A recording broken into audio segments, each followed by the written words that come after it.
Donc c'est le 13, page 75. On a une question là, qui est une question de vocabulaire de cours. Dans le cours, on vous présente ce symbole W comme le titre massique, le pourcentage en masse. Donc, W égale 95%, eh bien ça veut dire que le pourcentage en masse du soluté, donc l'acide sulfurique, est de 95%, et donc ça veut dire que la masse de l'acide divisée par la masse de la solution est égale à 0,95. 2. Comparer la teneur à celle utilisée dans les batteries, bon, ben 51%, 95%, voilà, bon, c'est 2 fois moins, ça c'est une question un peu superflue, je trouve. Donc, troisièmement, voilà, maintenant, ça peut être plus intéressant, parce qu'il faut jongler un peu avec les grandeurs caractéristiques des solutions. Donc, la concentration, la quantité de matière, la masse volumique, etc. Donc, calculer la densité de la solution de laboratoire, sachant que la concentration est de 17,8. Donc, on a la concentration en quantité de matière, la concentration molaire. Alors, si on a le titre massique, qu'est-ce que ça veut dire le titre massique? Donc, on donne le titre massique et c'est donc la masse de l'acide divisée par la masse de la solution.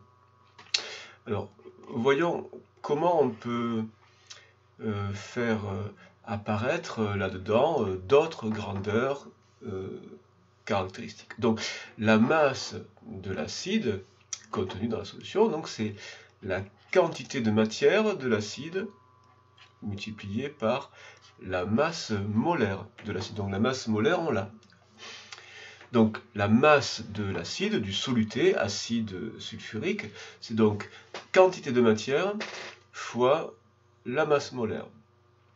Alors la masse de la solution, eh bien pour l'instant, on peut la laisser comme ça. Ensuite, on continue.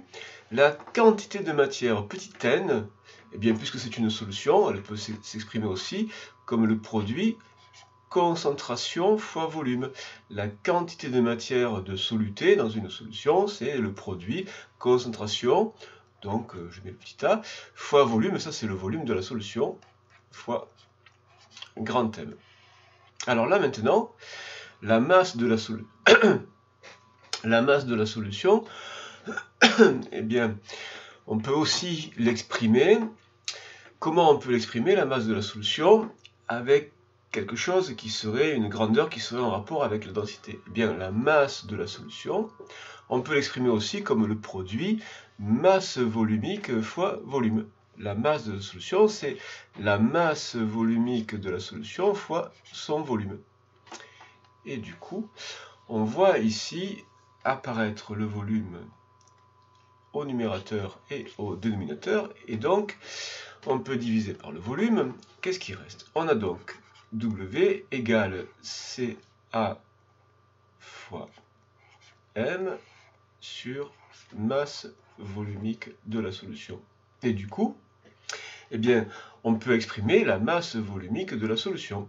La masse volumique de la solution, c'est donc, alors on multiplie par masse volumique de la solution, puis on divise par W, donc le titre massique, qui est aussi une des indications de l'énoncé. Donc la concentration fois la masse molaire divisé par W. Et pour finir, donc là on a la masse volumique. Si c'est la densité que l'on veut exprimer, alors la densité d'un corps solide ou liquide, c'est la masse volumique de ce corps divisé par la masse volumique de l'eau. Donc là, s'il s'agit de la densité de cette solution, donc la densité de cette solution, c'est sa masse volumique divisée par la masse volumique de l'eau. Donc ceci divisé par la masse volumique de l'eau, ça fait donc concentration fois grand M divisé par W fois la masse volumique de l'eau. Donc, Voilà pour l'expression. Et puis, pour calculer, eh bien, D égale la concentration. C'est donc de 17,8. La masse molaire 98. Le pourcentage massique 95%, 0,95.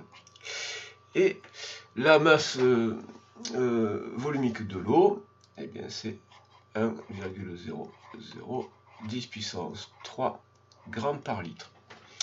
On avait le choix entre plusieurs unités pour la masse volumique de l'eau. Ce serait peut-être intéressant de vérifier ce qui se passe avec les unités là-dedans. Qu'est-ce qui se passe avec les unités? On a donc pour la concentration mol par litre.